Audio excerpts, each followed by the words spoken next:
On November 16, 2021, another natural disaster struck Italy.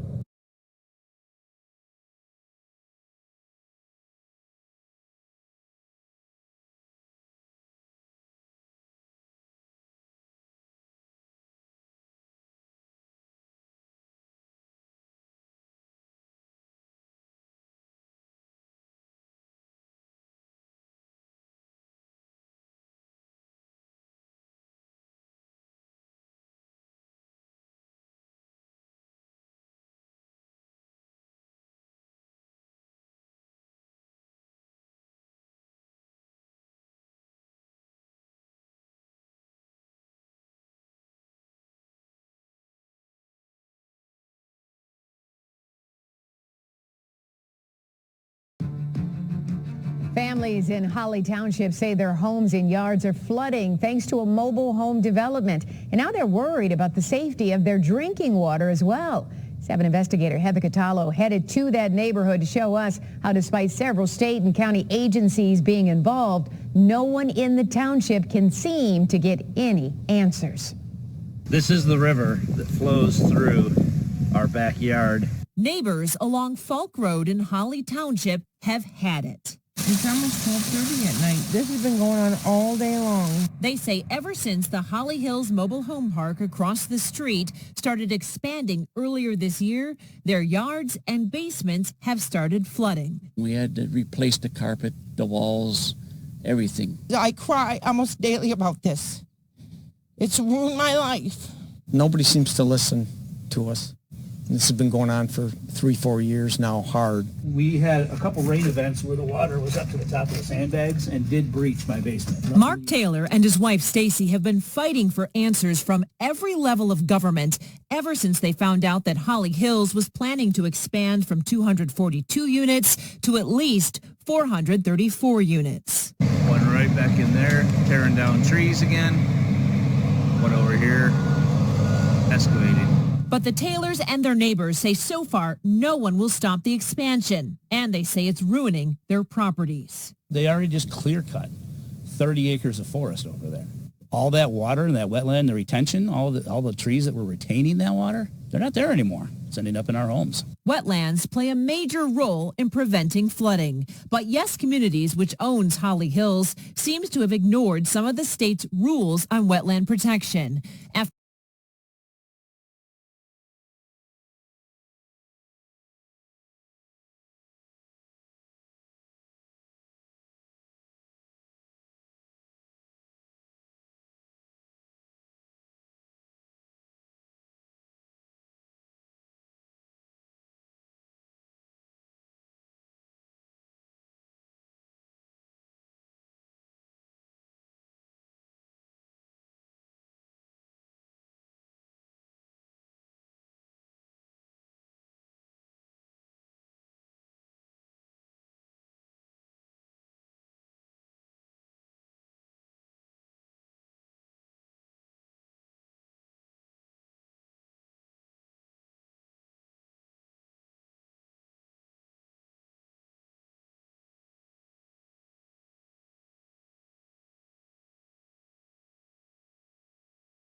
Northwest underwater this morning, massive floods and mudslides forcing evacuations and a state of emergency declaration in Washington state. Will Carr is live in Burlington, Washington with the latest for us. Good morning, Will. Good morning, Robin. So much rain pounded this area that a lot of residents didn't have time to get out, and you can see it has left major roadways like this still underwater. So many people across this region were forced to evacuate, and at its peak, one town had 75% of its homes underwater. We're talking about millions of dollars of damage. Over the past 24 hours, we have seen rescues by helicopter, by boat, by heavy machinery, pretty much anything that had to be done to get people to safety in these floodwaters waters washed one man away. This morning, authorities are still looking for him. To the north in Canada, mudslides killed one woman when the rocks came barreling down into her car, and we're seeing more rescues there as well. The good news this morning, these waters are finally starting to recede. The bad news is we're expecting more rain in the forecast tomorrow and into next week. Well, hey there, GMA fans.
Overnight, a flash flood emergency in the Pacific Northwest. More than 8 inches of rain in just 48 hours, triggering rivers and then homes to flood. If anybody wants to come pick us up and save us. This family north of Seattle pleading for help on Facebook, climbing their furniture as water rages outside their home. And another family and their dog saved by a front-end loader. The water just came in fast, way faster than we were expecting. So our house is in about 4 feet of water. A baby airlifted from the flood with 4 children and 6 adults plucked out of the flood by the Coast Guard. First responders say at least 500 people in that county alone displaced from their homes. Winds gusting to 82 miles per hour, nearly knocking this 18-wheeler off a 180-foot bridge. Luckily, the guardrail holding and the driver was able to escape. Parts of Interstate 5 shut down due to flooding and fear of mudslides.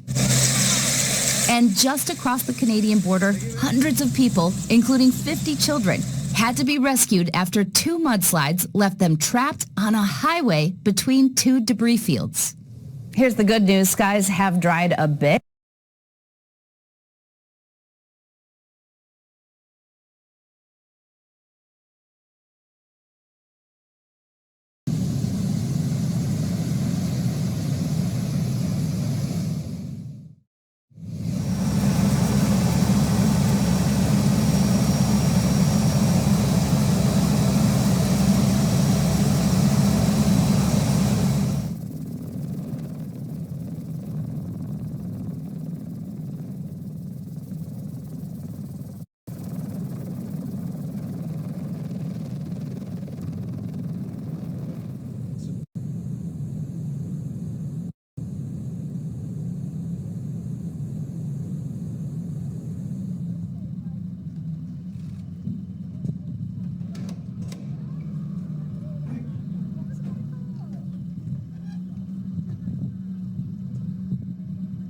My aunt and uncle's house is in the water. My cousin, who just finished having a baby in Kamloops 2 days ago, their house is totally flooded. They have nowhere to go back home. It's devastating for us. It's going to take years, to get back to where we were.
Storm hammered the northwest Washington state, hundreds forced from their homes, winds gusting up to 82 miles per hour, flooding rains and high winds on Whidbey Island right there. This semi tipping over on the Deception Pass Bridge, stopped by the guardrail. That driver was unharmed. And a family of 5, these images tonight, their dog too, all rescued from their flooded home in a front loader. Several rivers at this hour at major flood stage, and this system moving across the country at a major temperature swing. But first, Will Carr on the emergency right now in Washington state. Tonight, hundreds of families are out of their homes and at least one person is missing. Nearly 1.5 feet of rain pummeling parts of Washington state over several days. North of Seattle and Samas, a race to rescue hundreds after the Nooksack River jumped its banks. It's pitch black, the wind's blowing. I mean, I have a 20-foot boat and that current was, yarding it into the telephone poles and stuff like that. Inside the cabin. Coast Guard helicopters dropping baskets, rescuing a baby and 9 more people near the town of Forks. In Everson, Stephanie Vigil and Eric Walker trapped in their home with their dogs. You can do it. Let's go. Standing on their furniture, pleading for help, finally rescued through their window by heavy equipment. We finally got it out, guys. Everson police still searching for a man swept away on Main Street Monday. Storms fueled by 82-mile-an-hour wind gusts toppling huge trees. Landslides blocking major Interstate 5. Those high winds now fueling wildfires in Colorado. Back here in Washington state, those winds have died down, but we're still at a major flood stage, and you can see those bags of sand. We're expecting more rain in the forecast later this week.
Pauline, I'm here actually on a dairy farm just on the edge of one of the evacuation zones in Chilliwack. You can see the flashing lights over my shoulder. That's where that begins.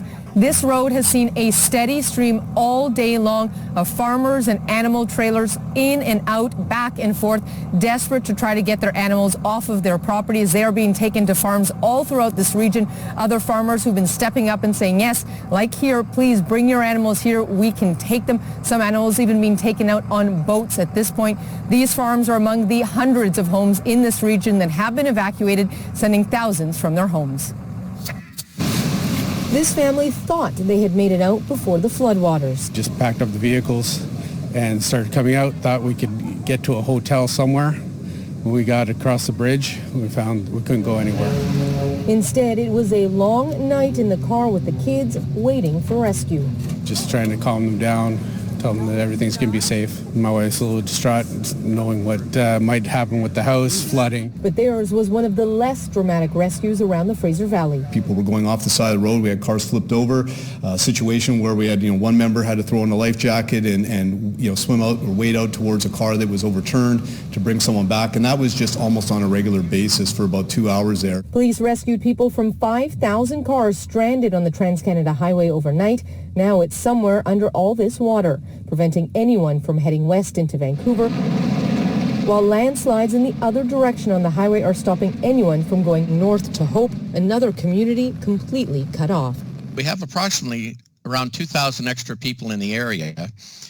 So it's putting a strain on our system within town. But I got to say, the business community is really pulling together. The community of 6,000 has been welcoming stranded evacuees while making plans to bring in supplies like groceries by air if needed. We always have to find a way. People are stepping up. People are bringing stuff from their homes and everything else and dropping off at these centers, to make sure everybody's fed and looked after. Hundreds are at the local high school. Others are sleeping in cars. Some, like the Tweedy family, have been welcomed in by total strangers. We're very, very grateful for Miranda and Mark and their little one, Felix, who took us in and are feeding us and helping us and all of that stuff, because we wouldn't be able to, we'd be stuck in our car with the 2-year-old.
Well, it was kind of in the afternoon. It was when the sun was setting, so it was probably about 4 or 4:30. I decided to just, get vamonos, get out, and followed the orders. I just came back to my house to get some supplies and grab my dog. And as I was leaving, the water just started pooling over the road, like it was just like a geyser, and I couldn't proceed anymore. I'm like, what if this knocks me into the deep ditches that we have out there in Yarrow? My car and myself are toast. So I pulled a Yui, and there was another van in the way, so I had to dodge him and just turned right back into my driveway and just kind of waited from there. It's hard to say it was gradual. It was fast. Like I made a little notch on the wall in my kitchen, and to see how every 30 minutes it would go up like an inch, and then by the time it was probably about midnight, I was wading through my kitchen by my hips. I had to put my dog on my bed, and I was starting to throw stuff on the roof. I actually hopped up on there. And I had put some blankets and some pillows up there. Just it was getting to that point. By the time I was picked up, the water was out my bedroom window.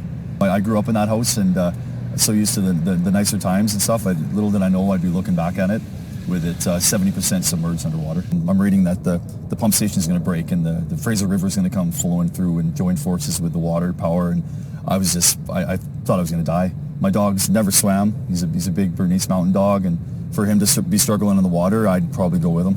I phoned 911 and told them my story, and I was like, hey, I need help. This is they're saying, hang tight, we got some other people to get to, but they got to do their jobs and prioritize. So I was waiting, and they said call if it gets worse, and sure enough, it wasn't no surprise. It just started coming through the door. It was coming under my floorboards from my crawl space. Then I started to see stuff was floating. I'm like, okay, this is bad. So I called again. And they just couldn't give me an ETA at all. So I was literally swimming in my backyard. I actually had a boat on my yard, but the plug wasn't in the bottom. So it's capsizing and sinking as I'm trying to bucket out bodies of water, and it's just like Hollywood script. I'm like, is this really happening? And I just kept my wits together. And a lot of people on social media really helped. I made a status, because I wasn't expecting to get help until the next morning. It seemed like it was going to take a while. So a post I made got like 600 or 600, 700 shares, and everyone was kind of, I thought I was going to be picked up by a jet ski. That's what someone said. They were coming out to see me.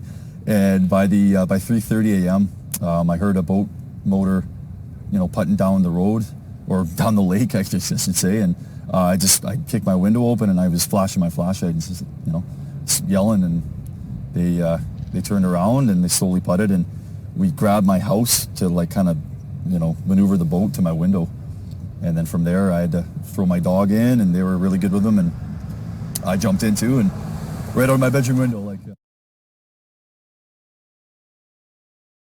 house, and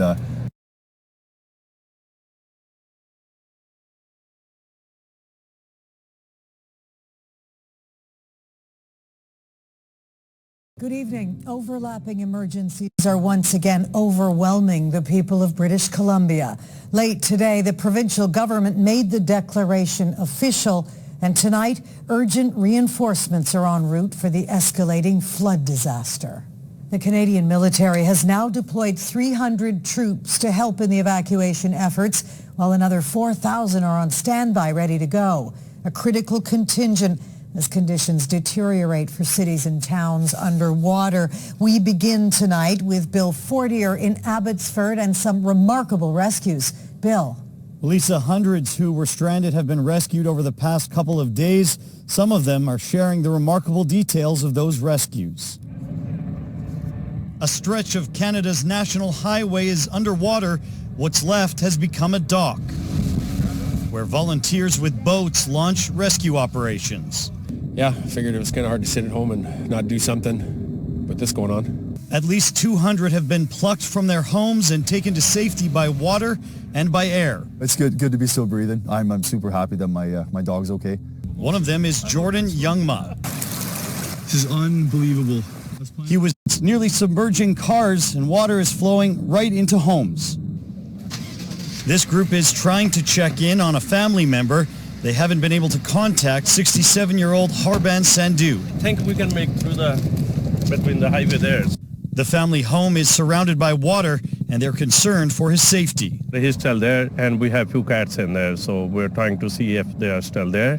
They're not answering the phone. And while some volunteers search, others sandbag. More than 200 work to build a dam around this pumping station.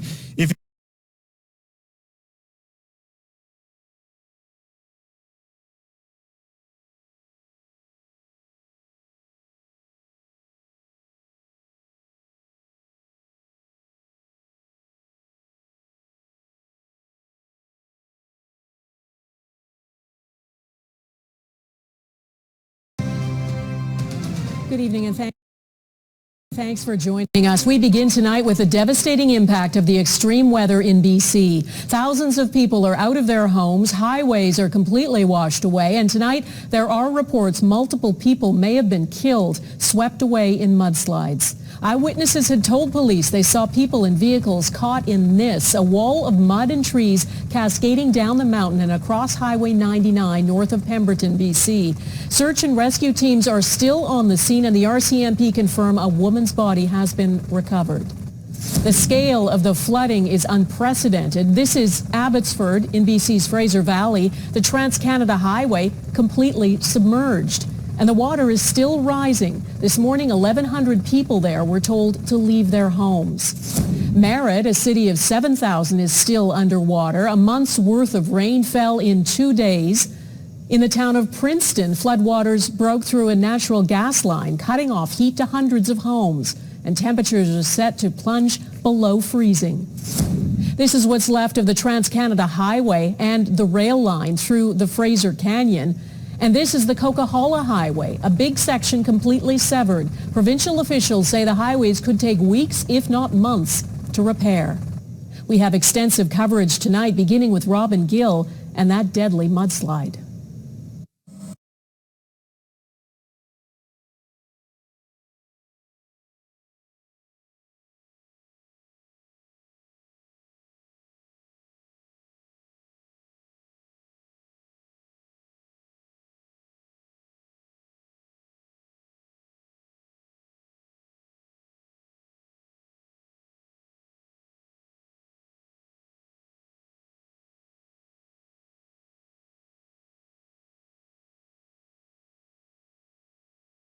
A state of emergency was declared as authorities confirmed one death and warned the toll would rise, as one report said as many as 18,000 locals remain cut off or trapped throughout isolated mountain towns. We need to act now to make the changes in our community and in our economy that will protect us from these types of events in the future. He's calling this a once-in-a-500-year event, a sharp reminder of the perils of climate change. Just days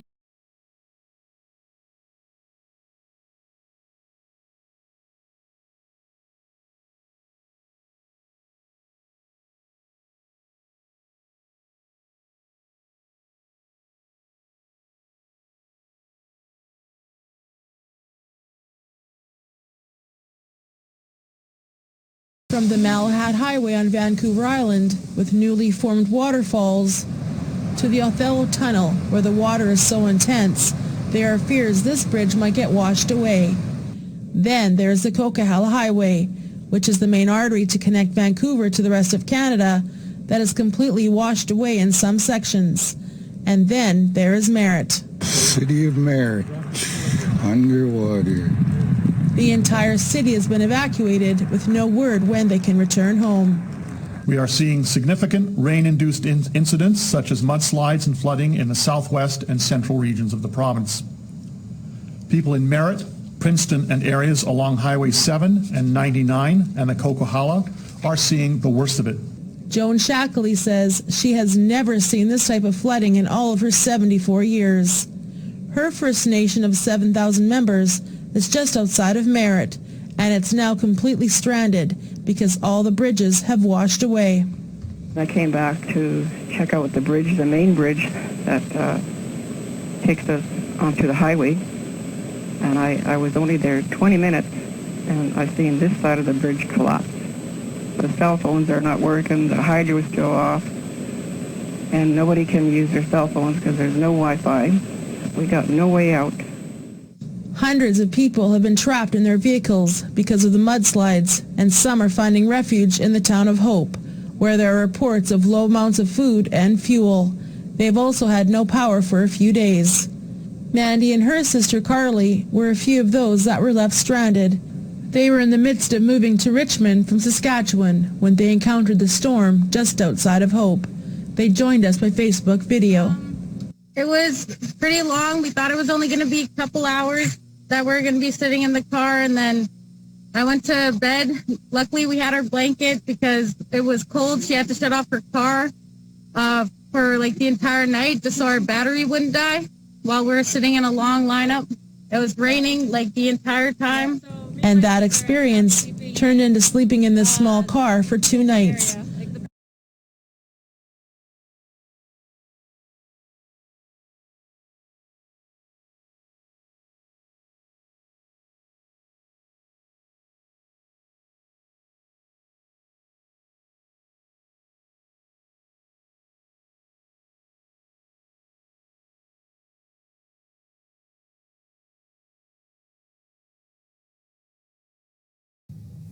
Morning. Thank you. I just want to share your story. Let's go back to Monday morning, Pam. 7:30 in the morning. What did you wake up to? The bottom field started to flood. My son and I were starting to sandbag, and it just got worse and worse, and we were driving through several feet of water, trying to sandbag and save everything we could. Okay, just pause for just a second, Pam. Tell me about your property. Tell me what you were. So you're close to the river, starts to come up, and then tell me about what your property is. So we live right on a river. We have a couple acres. We have barns, chicken coops, workshops, houses. But at 7:30 in the morning, the water started to rise. We're looking at images of it now. This is pre. And the water, how fast did it go, Paul? Oh, unbelievable. Crazy. I mean, sorry, go ahead, Pam. It was like 1 minute we were sandbagging, I looked up, and we were completely surrounded in water, and debris and things of our property were floating by us. Yeah, it was awful. So we're looking at that. I'm seeing some of the debris going by. And were you at risk, Paul, for your own safety as this was coming up around you so quickly? Not really. Not personal safety. But you realized you had to get out of there quickly? I know I was in trouble. Yeah. So and where there's nothing nobody could do. Okay, so you're trying to sandbag. That's futile. And what did you do? Then you went to higher ground and to safety? Yes. Yeah, our house, we started to see that it started to erode underneath our house. So we grabbed what we could at the moment, and yeah, we got out. So now we're looking at this video that your son took, and I know you were right there, Paul. And tell us what's happening in these pictures. Which picture is that? I can't Well, it's see. the house. It's the house.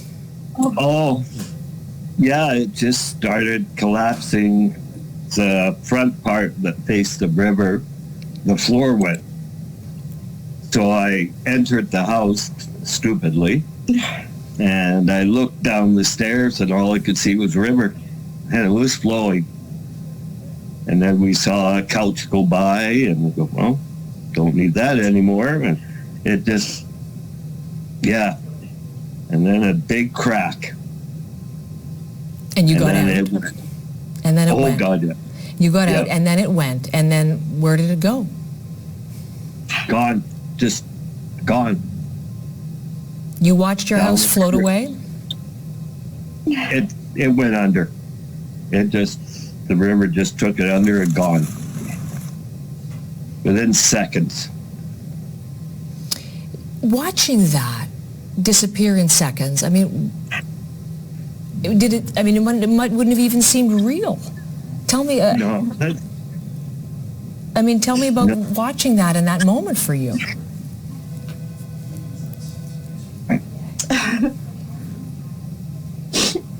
I was just going to say, watching the video my son took, all our stuff that we gathered in 20 odd years, some of our animals were in that house. It's all gone. But we're not the only ones. There's so many people out there that are in worse shape as us. But my son went down to the property. He got down there, and there's absolutely nothing left. I mean, the power of the river took our barn. Like, it's gone. Everything's gone except for a little small piece of a workshop. Our house foundation is gone, and yeah, it's terrible. I feel so strong for those poor people out there as well that have lost everything. House is gone, the barn is gone, the farm operation, everything gone, although the livestock gone too? Everything gone? No, the horses that we were boarding, we'd already sent out. We got all our dogs out. We got most of our cats out. The chickens are gone. Yeah, but we're all safe. But the three of you are safe. You were able to be safe. Yes. And in all of that, that's a blessing, I'm sure.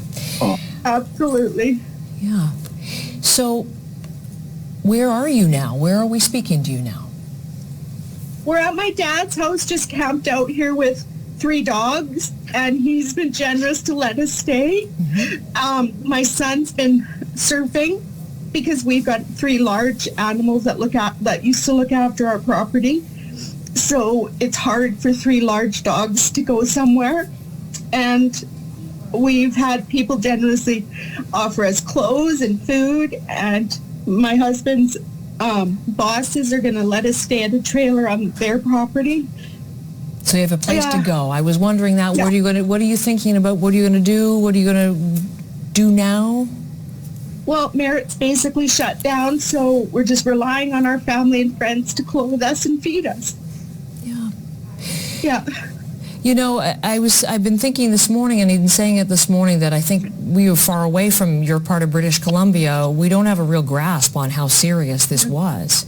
Is that a fair assessment? I mean, just help us understand what you just lived through.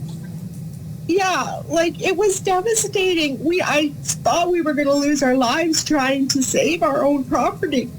And then it was like, we've lived through COVID, we've lived through the fires, and we'll live through this. But my son has gone down to the property and he's found our stuff is scattered everywhere. And we'll try and get some of the stuff back if we can. And what other help do you need? I don't know. We don't even know where we're going to be living after we stay at that trailer. And it's hard with people who have animals for other people to take in. Mm-hmm. We just barely got them out. Again, we're just looking at this picture, and you mentioned how long you'd been there. What did that place mean to you, Paul? Pardon? What did that place mean to you? Everything. That was our retirement home. We had planted fruit trees, and that was going to be our retirement. I have been growing flowers in my greenhouse, and I started to sell those, and it's all gone now. Our trees are gone. Everything's gone. But we're okay. Well, you've got each other. You've got your son. You've got our son. It probably doesn't help right now, but I think you've got a lot of well-wishers across the country, a lot of support sending your way, and I'm sure there will be help as well.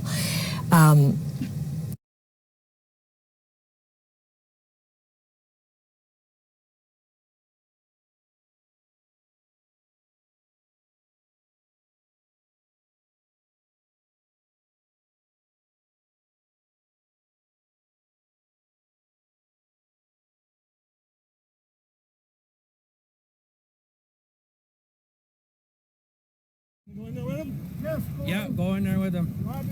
A scary situation in the Nicola Valley on Monday afternoon. A herd of horses stuck in the fast-moving floodwaters for up to 12 hours overnight needed help. We've always had a little bit of flooding in our pastures, but nothing like this. So when we got there, it was shocking at first. Then when we saw our horses out in the middle of what looks like a lake, standing all huddled together, I don't know. I felt we needed to help them. Connie and Jerry, who live next to the Nicola Ranch on Highway 5A, received a call about their horses in Lower Nicola around 5 a.m. on Monday. Within minutes, help was on the way. People just showed up. People from the community, friends, family members, all showed up. They stayed with us all day, basically in the pouring rain. It never stopped raining at all. And, they just stayed right till the bitter end. Go, go, go, go, go!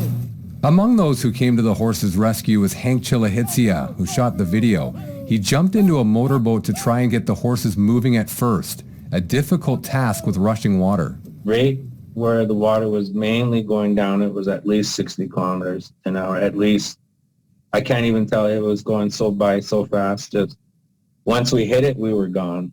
And we couldn't turn until those horses started moving to separate the current. Hank, who loves horses, wasn't going to stop until they were safe. My heart would have been shattered into a billion pieces if we lost one horse. So my throat was knotted up all day, and I was tired, cold, hungry, thirsty.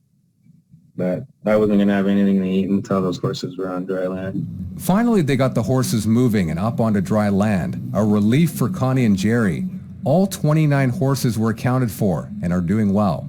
Obviously, we gave them hay yesterday before we left, and we went out and gave them some more today. And yeah, they were themselves. They always come around looking for their snacks or goodies, and yeah, they were all around us and all accounted. Some of them looked tired, right? A couple of them were laying down. Chad Klassen, CFJC.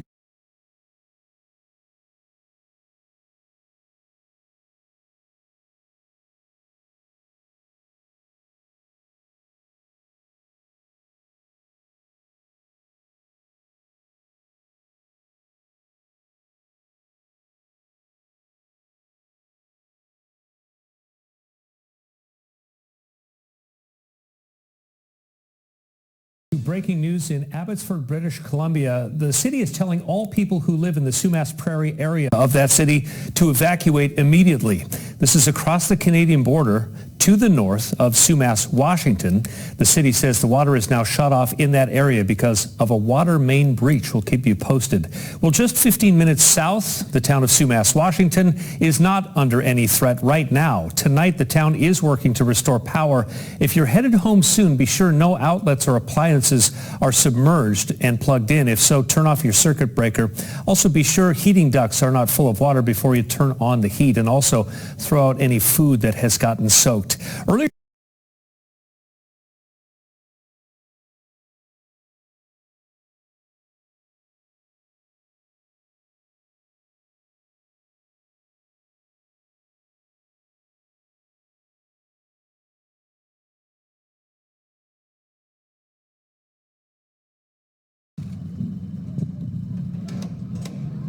Abbotsford is the largest geographical city in the province, and 3/4 of it is in agricultural land like what you see here, and they're evacuating cows from WestGen over here with boats. This is a disaster, a local state emergency, and I think people to the west of us here in Metro Vancouver have no idea what we're dealing with on the eastern half of our city.